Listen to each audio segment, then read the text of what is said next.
This is probably the craziest thing that has ever happened to me. This is a story of my band's first tour, which also happens to be our first 3 shows ever. It starts with a video I made asking an artist I really like if we could open for them when they come to Detroit, and somehow he saw the video and to my surprise, he said yes, which is still just crazy. So I gave him my email and his management team reached out to iron out all the details. I pretended like I knew what I was doing and we locked it in. First show ever as Shine Club, St. Andrews Hall in Detroit, which is a dream venue, dream show, and we were over the moon excited. So I started putting together the live set. We started doing some rehearsals. My friend David, who was gonna play drums for the show, was actually still on tour with a band as LD at this point. So for now, it was just me, Nick, and Nate in my basement.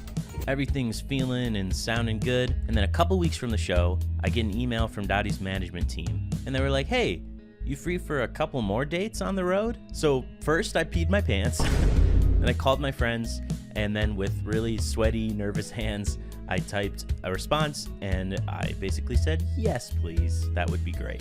So now somehow, before we've ever played a single Shine Club show, we have a show in Detroit and now in Louisville and St. Louis. Crazy. It's all I'm thinking about. I'm having dreams about these shows. I have wanted to do this forever, for like my whole life. And suddenly out of nowhere, it's just happening. And it was crazy. So David came home from tour and we started rehearsing as a full band. The set was feeling really good and fun. I found a guy on Fiverr who was awesome to do like a Gandalf voice for some parts of the show. That was really fun. Oh, hello, my dear friends. Hey, are you still here? Yes, Connor, I am still here. My good friend. Cool, man. We packed everything up and now it was time for show number 1 in Detroit. We just found out that we have a dressing room, like a real band almost. I didn't know I was a monster. At least that's how the rumors go.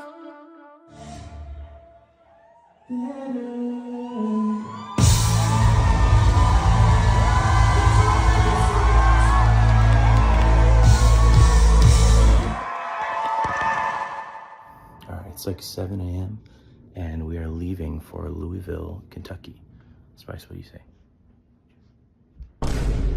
The night before we left, me and Chris had a sleepover. So in the morning, we loaded up our rented Chrysler Pacifica and we went to pick up Nick.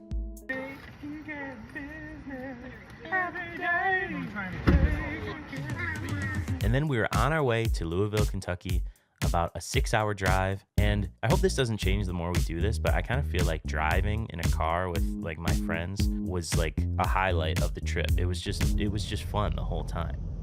We made it to the venue, loaded in, sound checked after Daði was done, got settled in, and it was time for the show.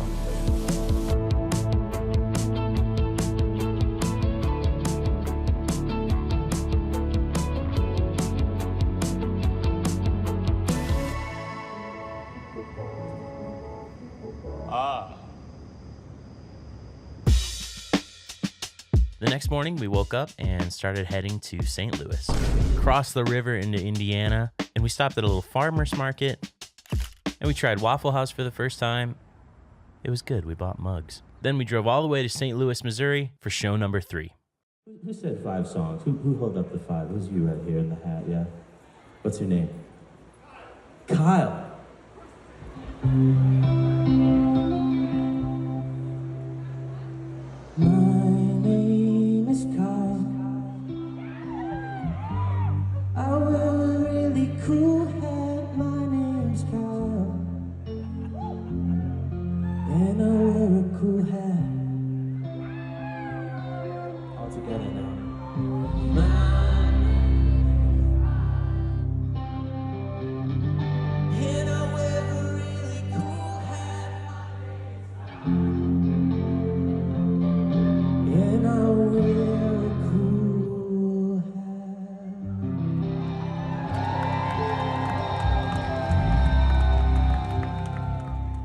I've recorded this a few times and I always end up talking for way too long. I could talk for hours about how great and kind and welcoming Daði and his crew are.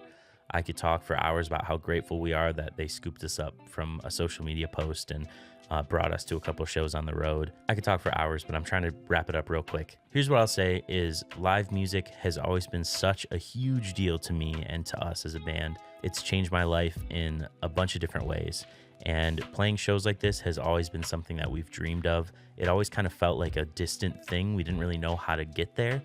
And I'm so crazy grateful that we were given the opportunity to go to a couple different states and share our music and share the show and to meet a lot of great people. And we'll be back. We'll see you next time.